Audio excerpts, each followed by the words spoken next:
This is Health Yeah, your weekly update on what's going on in the health, wellness, and medical world with Monica Robbins. Exercising during the summer can put a strain on your heart, but you don't have to avoid the heat or the workout altogether. Intense exercise, in addition to heat, is another stressor. Our expert breaks down the ways to safely get your heart pumping in the heat. Plus, listen to your body, the red flags to watch out for when it comes to heat exhaustion and heat stroke. And we're debunking some of the most common heat myths. It's all straight ahead in this week's edition of Prescription for Life.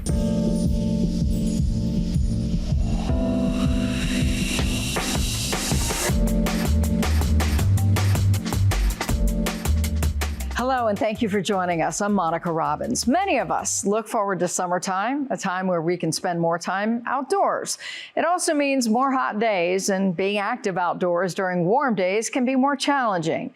We're looking at ways to exercise during the summer months safely and the precautions you need to take.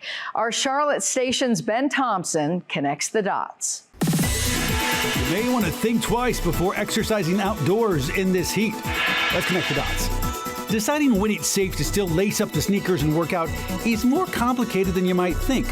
According to the Washington Post, the consequences of a too hot workout can range from feeling thirsty to even death. The numbers on the thermometer are not the only thing you should be looking at, but when it hits 95 degrees, you should think about moving inside. The other big factor is humidity. When there's a lot of moisture in the air, it's harder for your sweat to cool your skin, making working out even more dangerous. So what are the warning signs? According to experts, you should be on the lookout for a headache, thirst, and muscle weakness. Also, be aware that some medications can make it harder for your body to regulate temperature. And that is connecting the dots. Now to our expert, who offers some advice on being active outdoors safely. Joining me now is Dr. Tamana Singh, who is co-director of the Sports Cardiology Center at Cleveland Clinic. Thank you so much for being here. It's a pleasure. Thanks for having me. All right, heart and exercise, we all know we have to do one with the other. So tell me about the heat, though. Oh my gosh, so the heat is an additional stressor. So for individuals who don't have any specific heart disease, we still want people to take heat precaution, and even more so if you do have some cardiac issue. So just in general, if you're planning to train or exercise in the heat, and I do encourage everybody to do so, it takes about 2 weeks or so to acclimate to heat. And there are certain precautions I would recommend taking. You know, just in general, I encourage my athletes to take an electrolyte, so higher sodium beverages while they're exercising, even before and after. Being cognizant of the sun and sun exposure, so perhaps trying to exercise earlier in the day when it's cooler, and just being very aware of what your hydration status is. For individuals who have heart disease, you know, there are increased risks just because the heat causes a couple of things to happen in our heart system or our cardiac system. Our heart rate goes up, the demand in our body increases, so people who have heart disease might be at higher risk of having a heart episode, something like a heart attack. So is there a time when it's actually a better thing for heart health to exercise when it's hot because you're going to get your heart rate up? So getting our heart rate up is helpful when we're just trying to condition the heart and improve our aerobic efficiency. So even if you do have some heart issues, I still encourage you to exercise. Exercise is still going to provide robust benefit when it comes to cholesterol control, blood pressure control, weight management, blood sugar control, so many things, including mental health and psychological benefit. But I do think it's important to just recognize that there are certain precautions, certain things you need to be worried about when you are exercised in heat. When I see the people running at noon in, 95 degrees and humidity, I just shake my head and go, what are you thinking? Is it safe? So it's safe to a certain extent, and I think it's safer when you do just take acknowledgement of the things that heat can do to your body. So again, there are certain entities like heat-related illness or heat exhaustion, even heat stroke, that can occur in situations of very hot weather, not being acclimated, not being adequately hydrated, and again, having some sort of cardiovascular abnormalities. If you take precaution and you're aware and you do something to protect yourself, then exercising at noon hopefully won't cause as much effect in terms of just your general well-being. You mentioned people who already have heart disease. Is there anyone who should just, look, avoid the heat, exercise in the morning, exercise in the evening? So if you do have a lot of cardiovascular burden, meaning you have symptoms of your heart disease, perhaps you have some symptoms or signs of heart failure, perhaps even having some electrolyte abnormalities, if you just feel generally unwell in heat, so I'm also referring to our older population, definitely 65 or above, I would take precaution. I would really be cautious about when you choose to exercise. Definitely still stay active, still stay motivated, and be intentional about getting physical activity every day, but do something earlier in the morning or perhaps later in the evening, just to, again, give yourself the best chance of exercising in a very healthy way. I'm glad you brought up age because, come August, this is the time when we see the kids, doing 2 a day with football, and other kids are getting their sports in. Is there something that we need to pay more attention to with kids? So kids sometimes forget to fuel and forget to hydrate.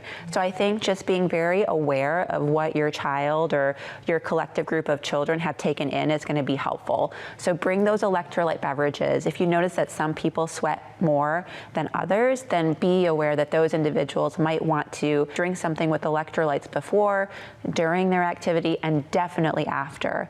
Be aware also of signs that someone might be suffering from heat-related exhaustion. So sometimes some people feel really lightheaded, feel nauseous. Sometimes people have headaches. And then worse, sometimes some people just have some altered mental status, meaning they're confused. They are a little bit irritable, or they do pass out. If any of those red flags occur, that's when you really want to make sure you get in touch with someone who's on the field, on the court, a healthcare provider who can emergently contact help for you. Do you find that a lot of people don't take the heat or the sun as seriously as they probably should? I think so, especially now in a day of global warming and climate change. We're actually going to be seeing more hot days. I think the statistic is somewhere about 70 to 90 days of a year are going to start to feel like 90 degrees or higher. So this is now going to be a reality for many of us, even if we were actually used to having more temperate summers. And so with that in mind, I think people are just not aware, perhaps not bearing in mind that they should be cautious about heat.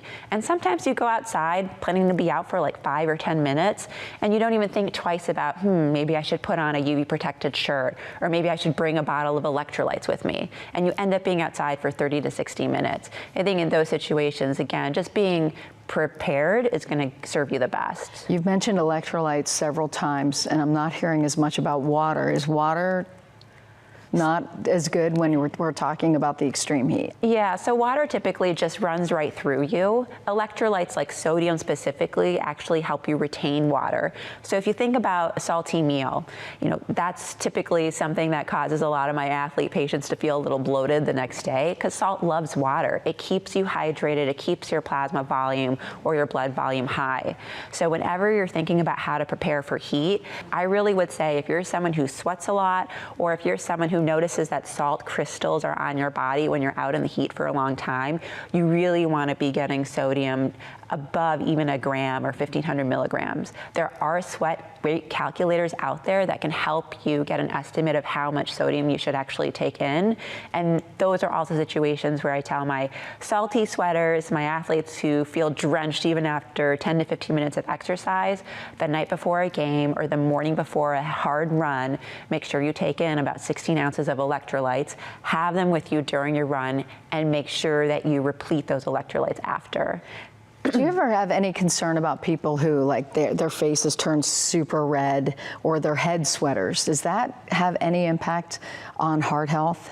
So I think for me, that just indicates that that individual is someone who might be at slightly higher risk of heat exhaustion or some heat-related symptom. And I would, again, counsel them to use some of those tools that we've discussed to make sure that they're well protected so that they don't have exhaustion, they don't develop heat stroke. So from the bottom line, we don't have to avoid the heat because it's still important to exercise.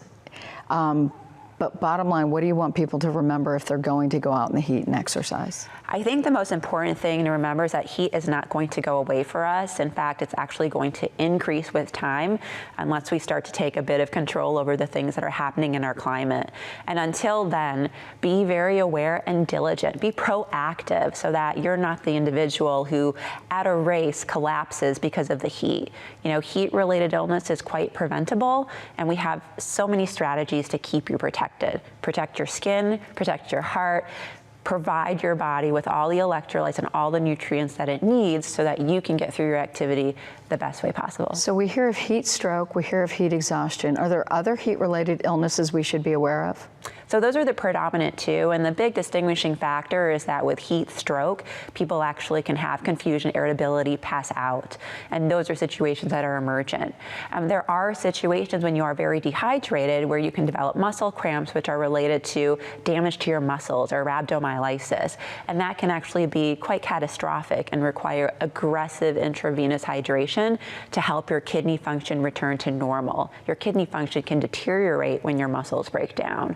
Those are probably some of the more common things that we see when individuals have heat-related issues. So take the heat seriously. Yes, take it seriously. Don't let it hinder your movement. You know, I don't want to elicit fear here, but I really do want people to be aware that heat can cause havoc, but you can also safely exercise in the heat. And I think most people know whether or not they like to exercise in the heat or not, but don't push yourself if you're not one of those people. Of course, even if there's a day where you feel like you've adequately hydrated, you've gotten your electrolytes, you fueled for your run, for example, if you go out on a run and you notice that your heart rate is much higher than usual on that particular day, you notice that you're sweating a little more, perhaps you're getting a headache, you feel lightheaded, you're nauseous, call it quits. It's better to be safe than sorry, particularly if you're exercising alone and there's no one there to help you if something happens. Is there ever a time you should have that warning sign that goes off in your head that maybe I should go in and get my heart checked?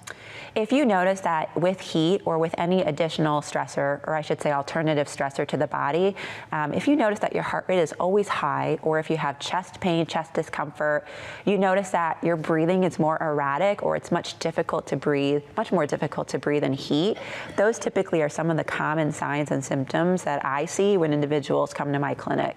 So anything that seems to impair your exercise capacity or exercise tolerance, trust your gut. If you feel like something's off, call your provider. That's what we're here for. Do you find that there's a possibility that intense exercise, especially when you're dealing with heat, can show that somebody might have a heart condition that otherwise in more normal weather may not have discovered? Oh, certainly. I mean, a lot of athletes, a lot of active people really don't think that anything is going on with their heart because they're active. They might eat healthier than the average individual, and they, at regular bouts of exercise, don't feel anything. So it is oftentimes the intense exercise that brings people to my clinic.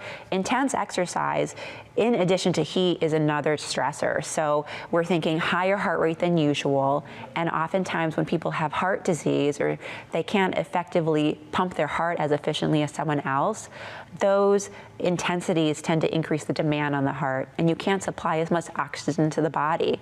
When you can't supply oxygen, the body starts to quote unquote hurt. People can develop chest discomfort or difficulty breathing or feel like they're hitting a wall when they're exercising. Those are all red flags that something could be going on, and the first thing I say is let's rule out anything that's going on with the heart. Get rid of the scaries, and then if everything ends up panning out normal, we can start to think about other things that could be hindering your exercise ability. You've convinced me. I'll work out in the morning. Thank you.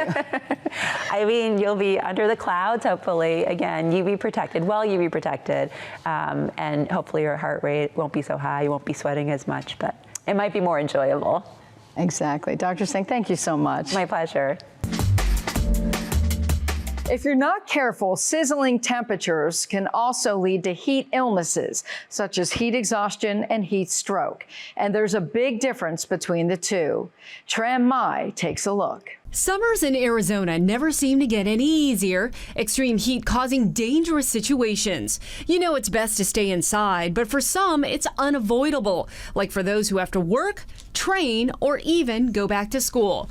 Dr. Megan McElhinney with Maricopa Medical Center says, be careful. So heat injury can happen to anyone. The Phoenix Fire Department issued this warning for people on their Facebook page. Know the difference between heat exhaustion and heat stroke. When it comes to heat exhaustion, the symptoms include feeling faint or dizzy, excessive sweating, cool, pale, clammy skin, nausea or vomiting, having a rapid, weak pulse, and muscle cramps. A lot of times if you're not able to get someplace that's cooler, using evaporative cooling, meaning getting the patient wet, kind of spritzing with water and trying to use airflow to try and cool the patient. Heat stroke is more serious. You'll have a throbbing headache, no sweating, body temperature above 103, red hot dry skin, nausea or vomiting, rapid strong pulse, and you may even lose consciousness. That's when you have to call 911 and cool the person until help arrives. And it just doesn't strike people who aren't in good health. We even see it with athletes who are in the tip-top shape. When you get hot enough, your body struggles with keeping your temperature in an appropriate range, and that's when people get into trouble. So here are 5 ways to avoid getting a heat-related injury. Number 1, drink more than you should. If you're thirsty, your body's already recognized the fact that you're fluid down and that you probably need to be drinking more fluid. Number 2, hydrate before you even go outside or do any activities. Number 3, take plenty of breaks. Number 4, if you want to exercise outside, do it when it's cooler, early in the morning or evening. And number 5, drink something with electrolytes. Anyone who does strenuous activities outside, either for sport or for work, always recommend some electrolyte replacement. Don't forget about your furry four-legged friends either, our pets. If it's too hot for you, it's too hot for them. Early in the morning or later in the evening are the best times. Also, make sure they have access to shaded areas and plenty of water. Experts say it's important to keep an eye on your pet's body language. Dog's tongue may be this long, but sometimes it's going to be this long when they're really hot and they're just trying to cool down. A lot of like pacing, or also just watching their breathing and their respiration rate. When they're panting super heavy, that's a big sign that they need to get a little bit cooler. Pet owners are encouraged to touch the pavement to determine how hot it is. And when the heat is on, many people look for ways to find relief. Megan Bragg with Verify debunks some of the most common heat myths. I don't know about you, but I bumped up my air conditioning this weekend to try and stay cool. However, there are some common myths that people will say will beat the heat without that good old AC. So let's verify. Our sources: Dr. Carla Robinson, family physician, the Mayo Clinic, and the CDC. The first myth: acclimatization will protect you during a heat wave. According to the CDC, acclimatization happens when a person is exposed to extreme temperatures outside over a 7 to 10 day period. Though it can help you get used to heat, Dr. Robinson says it's not the best method during a heat wave. But it does take some time to do so. And so in many cases, it's just not possible to rapidly do that when you have these heat waves come through like we've seen here recently. So we are busting this myth for heat waves because you may not have that long to adjust. The next myth: you should take salt tablets during a heat wave to restore electrolytes. They can have some pretty serious side effects if you expose your body to high levels of salt. Both Dr. Robinson and the CDC agree and say most people are able to restore electrolytes by drinking water and having meals and snacks. Too much salt during a heat wave could worsen the levels of dehydration. So unless your doctor says to take them, we can debunk this because most people should avoid salt tablets during a heat wave. And finally, a person will not sweat if they are experiencing heat stroke. There are some people who won't sweat, but it's not a reliable predictor of heat stroke. The most reliable predictor of heat stroke is if you notice that the person is having neurological symptoms. According to the Mayo Clinic, those symptoms can be nausea and vomiting, confusion, slurred speech, and seizures. So there's not a definitive answer for this one because although you can stop sweating, Dr. Robinson says everyone's bodies are different and don't use that as a first sign. With your Verify, I'm Megan Bragg. Important note here: listen to your body. Don't ignore the signs. Seek help. That'll do it for this week's edition of Prescription for Life. Thank you so much for watching. We'll be back next week with another dose. Until then, I'm Monica Robbins, wishing you and yours good health. Thank you so much for tuning into Health Yeah. Please find me on Twitter and Instagram at Monica Robbins. Like and follow my Facebook page, Monica Robbins WKYC. Find video podcasts at Monica Robbins channel on YouTube. And please subscribe. Wishing you great health and hope to see you again soon. Thanks for listening to Health Yeah with Monica Robbins from WKYC Studios. Subscribe now so you never miss an update. And find more on everything you heard here on WKYC.com and on the WKYC app.